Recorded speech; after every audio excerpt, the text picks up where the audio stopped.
مجلس تاجران کے تحت مدنی حلقے میں مدنی مرکز فیضان مدینہ سردار آباد پنجاب پاکستان میں نگران پاکستان انتظامی کابینہ حاجی شاہد اتاری نے مدنی پھول عنایت فرمائے۔ حضرت سیداتنا ام درداء رضی اللہ تعالی عنہا فرماتی ہیں حضرت سیدنا ابو درداء رضی اللہ تعالی عنہ جب بھی بات کرتے تو مسکراتے۔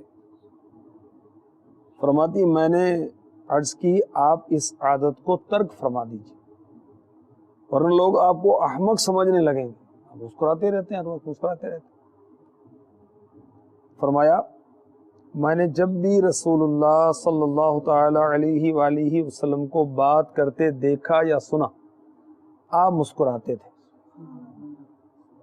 یعنی میں بھی اسی سنت پر عمل کی نیت سے ایسا کرتا ہوں۔ میرے آقا صلی اللہ علیہ وآلہ وسلم نے فرمایا اپنے دینی بھائی سے مسکرا کر ملنا تمہارے لیے صدقہ ہے، اور نیکی کی دعوت دینا اور برائی سے منع کرنا صدقہ ہے۔ تو مسلمان کی طبیعت میں خشک مزاجی نہیں ہونی چاہیے، موقع کی مناسبت سے مسکرائے، اور بالخصوص جب کسی سے ملاقات کرے تو مسکرانا چاہیے تاکہ اس کو بھی اچھا لگے۔ جب ہماری ملاقات ہو مسلمان بھائیوں کی تو آپس میں ہاتھ ملائیں اور اللہ کی رضا کے لیے مسکرائیں۔